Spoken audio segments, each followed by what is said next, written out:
Preface to my year with the GTF, a real-life story culled from the daily logs, blogs, and notes of K.A. O'Malley. I'm not sure why the editors asked me to write this preface to Kate's book.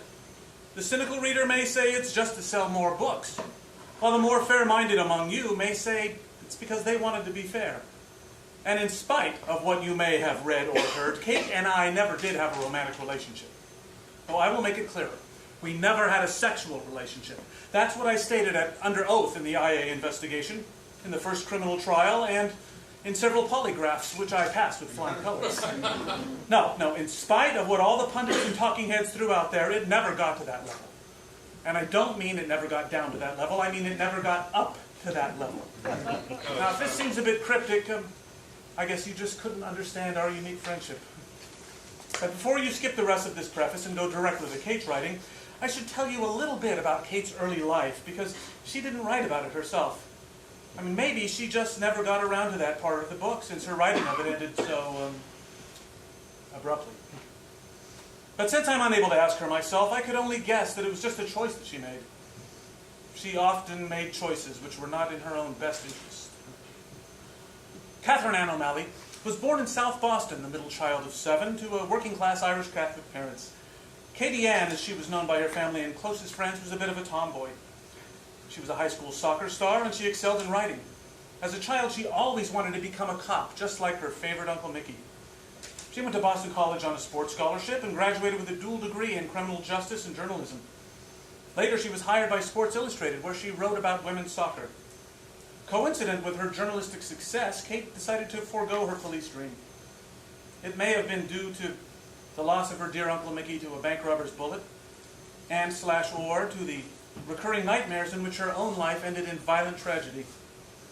She never told me that directly, but then Katie Ann and I had a way of understanding each other without the need for words.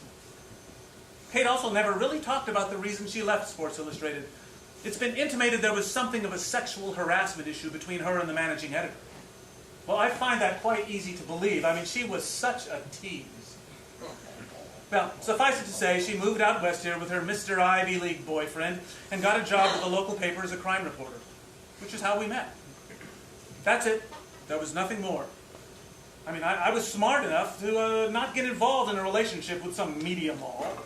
They had their jobs, we had our jobs, and too often they crossed paths in destructive ways. You see, as the supervisor of the gang task force, I started running into Kate at all of the gang homicide scenes. She was a good writer and a dogged investigative journalist. She would have made a good cop.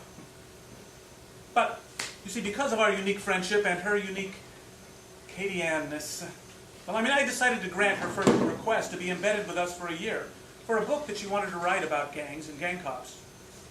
This book. Kate even came on all of our less risky raids. Ultimately, she begged to go along on one of our biggest raids of the year, the bust of a Hells Angels cocaine stash house. Tragically, is that the right word? No. Ironically, yes. Ironically, it came on what was already planned as the last day of her assignment. The last day she and I would spend together. I only allowed it because my reliable informant, whose name I have not released, even in wake of the judge's order and the frenzied media, my reliable informant assured me that all of the usual Hells Angels security was temporarily not in place that day. My usually reliable informant. Now, my personal assurances to Ms. O'Malley about the relative safety of the situation may be partially responsible for the poor judgment that she used, which led to the alleged incident. In retrospect, I suppose I do somewhat regret letting her tag along, but she was a big girl, and ultimately she made the decision and had to live with it, so to speak. Of course, the question of exactly what it was that contributed to that alleged incident is what is still being debated in the courts, in the media, and for some of us in our hearts. Just remember, you can't believe everything you read in some hack small-town newspaper reporter's journal about her time with me.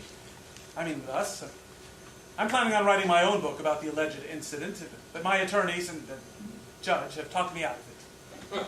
For now. Until I do, Catherine Ann O'Malley's little book will have to suffice as the unofficial, incomplete, and not altogether unbiased of our year together. Enjoy it. it.